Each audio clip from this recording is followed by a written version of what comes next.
Memoria histórica o Ministerio de la Verdad.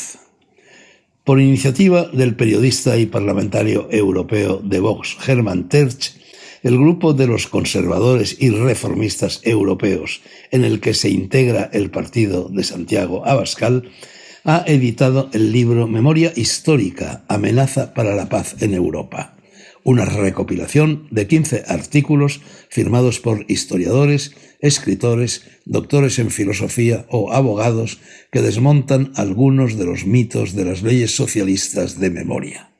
Uno de esos escritores soy yo. El libro, financiado por el grupo ECR, es una edición novenal y se distribuirá de forma gratuita por instituciones españolas y gobiernos regionales, además de centros educativos, entre diputados, senadores, líderes de opinión o periodistas. Se han editado 1000 ejemplares. Reproduzco aquí el artículo que yo he aportado a ese libro. Aún no ha comenzado su distribución. Se trata, por lo tanto, de una primicia. Considere quien lo escuche o quien lo lea que es un texto dirigido no solo a mis compatriotas, sino a los parlamentarios y dirigentes de la Unión Europea que no tienen por qué estar al tanto de determinados pormenores de ámbito ibérico. El texto dice lo siguiente. Empezaron llamándola así, memoria histórica. Ahora la llaman memoria democrática. Pronto la llamarán, y ha habido alguna que otra sugerencia en ese sentido, Ministerio de la Verdad. No estamos en 1984, pero la sombra de Orwell es alargada, y la de Aldous Huxley y su mundo feliz también, y la de tantos otros, utopías que se convierten en distopías. Permitan que me presente. Lo haré a la vuelta de algunas consideraciones de carácter general. Este es un artículo difícil. Me dirijo a personas que nada saben de mí e ignoran si soy de fiar y que, excepciones aparte, por ser de otras nacionalidades, aunque todos europeos, tampoco sabrán gran cosa de lo que fue la guerra civil librada en España desde el 18 de julio de 1936 hasta el 1 de abril de 1939. Es natural que así sea. Yo vengo en calidad de testigo. No sé muy bien si de cargo, si de descargo o de ambas cosas. Las guerras civiles dejan en el país donde transcurren heridas que tardan mucho en cicatrizar. En ellas, a diferencia de las que no lo son, no se ventilan cuestiones de fronteras, de economía, de creencias religiosas, de diplomacia o de geopolítica y afanes de poder territorial. Quienes mueren no son soldados anónimos, desconocidos suelen llamarlos, al servicio de una bandera, sino gente cercana y provista de nombre y apellidos. Padres, madres, abuelos, hermanos, parientes, amigos, vecinos, compañeros de trabajo o de vida menuda y cotidiana. No hay familia en mi país que no guarde memoria fúnebre, ni histórica ni democrática, sino estrictamente personal de uno o varios de sus miembros fallecidos, asesinados, exiliados o discriminados por aquella guerra, por sus abusos, por sus excesos y por sus coletazos. En España, al morir en noviembre de 1975, el hombre que fue aupado al poder tras el desenlace de la contienda, mis compatriotas y yo mismo hicimos un notable y venturoso esfuerzo para zanjar las huellas, las heridas, los resentimientos, los ánimos de venganza, los revanchismos y los sentimientos de culpa individual o colectiva. No fue fácil, pero se hizo. Se llamó transición. Con ella y de su mano llegó la democracia, la constitucionalidad, el Estado de Derecho. Los vencedores y los vencidos y los descendientes de los unos y de los otros hicieron borrón y cuenta nueva. Jubilaron sin finiquito el régimen que muchos, pero no todos, consideraban una dictadura, aplicaron la fórmula paz, piedad, perdón de don Manuel Azaña, último presidente de la Segunda República, e inauguraron un período de buena voluntad y de libertades públicas y privadas que aún hoy, mal que bien, y tambaleándose por múltiples razones de índole partidista y secesionista que aquí no vienen al caso, se mantiene relativamente incólume. En marzo de 2004, o fue en abril, Ese espíritu, el de la transición y la reconciliación, que era, al parecer, más frágil de lo que todos pensábamos, mostró sus primeras grietas, que hoy, 3 lustros después, se han multiplicado y ensanchado y podrían derribar el edificio. Fue entonces cuando llegó a la presidencia del gobierno un lunático, el autoproclamado socialista Rodríguez Zapatero, que no tardó en empuñar la azada para reabrir las fosas comunes, o no, de los muertos en la guerra, convirtiéndolas en trincheras. La ley de memoria histórica, tan dañina como inútil, jaleada por unos y denostada por otros, volvió a desatar las hostilidades entre las dos Españas, que hoy como ayer siguen helando el corazón de los españolitos que vienen al mundo. Fue un poeta celebérrimo y de indiscutida e indiscutible autoridad moral quien recurrió a esa metáfora, y que ya no tienen ni la más mínima idea del horror que precedió al alzamiento militar, pero también popular, del 18 de julio y al que de él se derivó. Así andamos. La citada ley nacía al dudoso calor de una confusión semántica que, por su obviedad, hasta el más iletrado o desinteresado de los observadores puede percibir. Ahora, abundando en el error y en la coerción ideológica, la memoria a la que la ley citada hace referencia es, además de histórica, democrática, sic. Tal adendum descaradamente oportunista y totalitario es ocurrencia muy reciente del actual gobierno.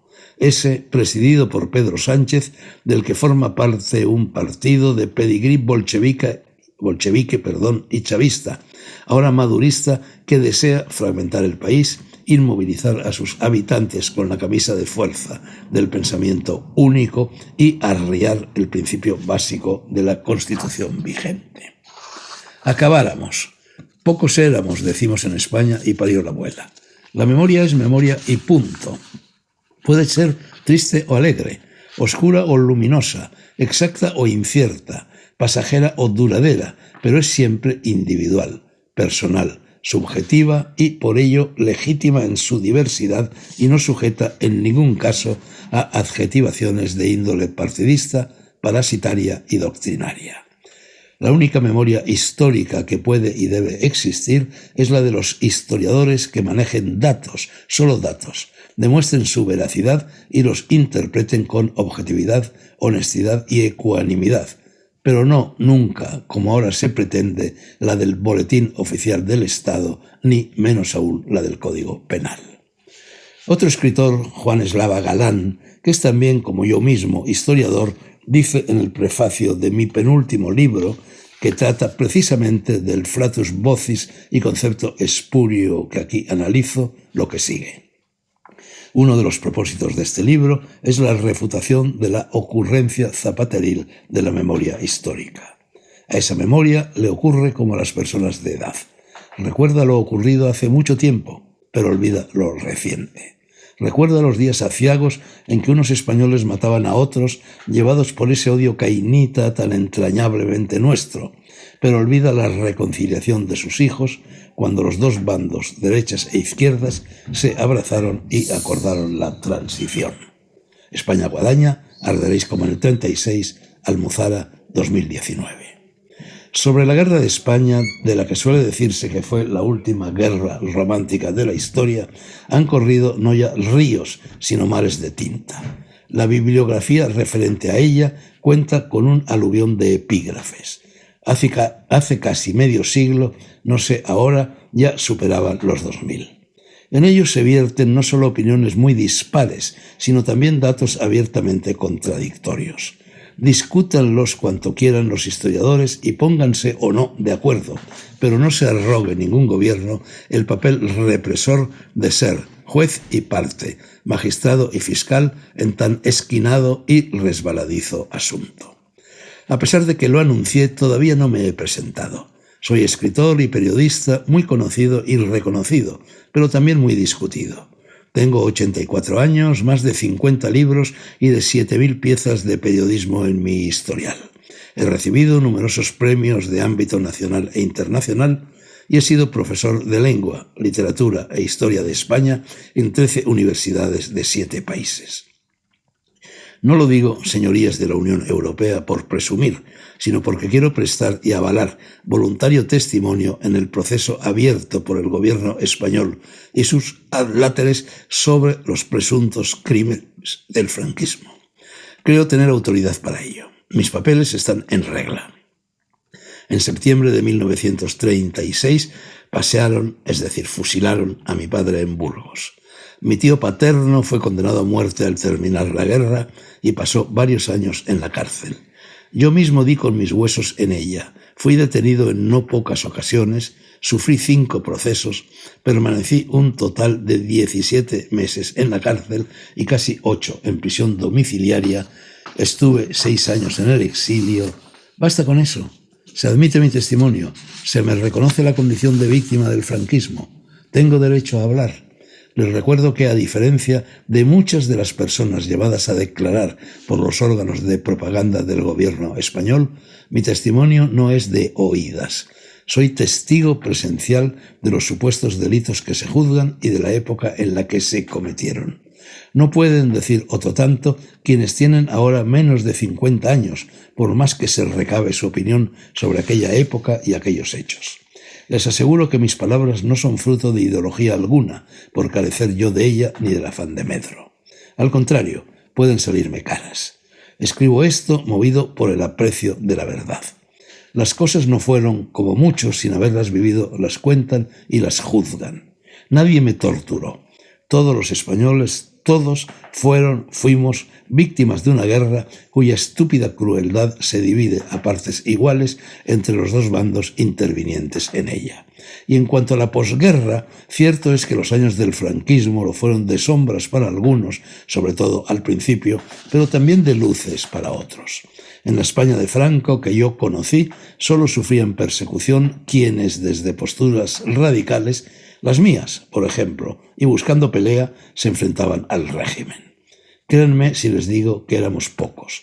Mis recuerdos lo son de un país civilizado, ilustrado y habitable. Basta de mentiras. No reabramos trincheras. No demos vivas a una república que en tantas cosas lo fue de infamia, ni a un régimen autoritario que hace 45 años exhaló su último suspiro. Dejemos la memoria secas en el ámbito de la libre memoria personal, ni histórica ni democrática de quienes la tenemos. Sobreséase el asunto. Habeas corpus, pues aquí está el mío, señorías. Apéndice. Muertos de segunda clase. Comprimo y reescribo otro testimonio. Es de pluma ajena. El 17 de julio de 1936 llegó a Madrid la noticia de que la guarnición de Melilla se había sublevado.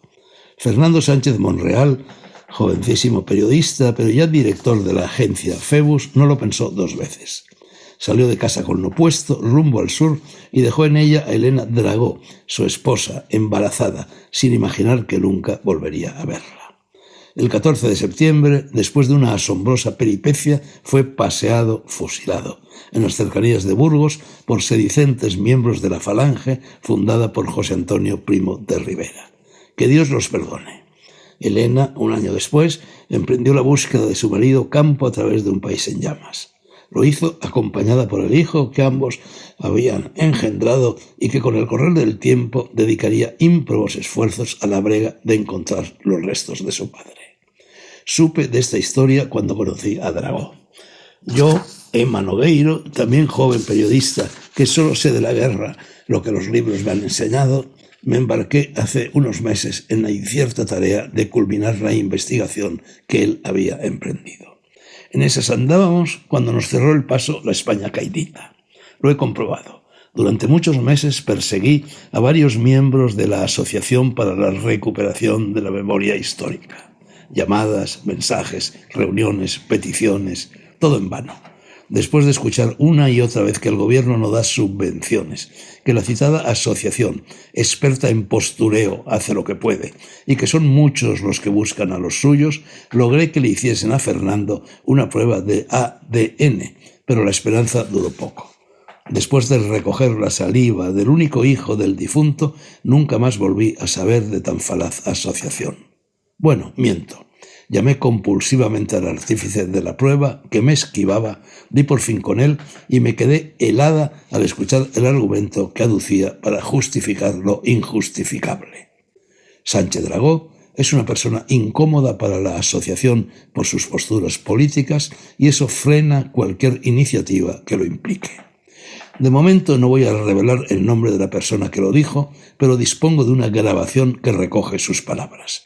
Memoria histórica, cerrar heridas, hacer justicia. Sarcasmo es alardear de ello cuando se empuña el rejón del poder político para cavar trincheras. Aún estará tiempo de rectificar y de impedir que el hijo...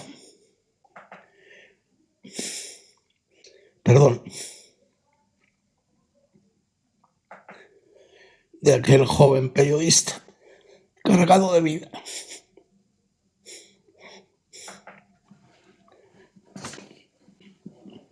colmado de futuro y segado en la gracia, y yo misma denunciemos a los responsables de tal abyecto delito de discriminación en la sede judicial o no que corresponda. En esta, por ejemplo, y perdonen por la emoción.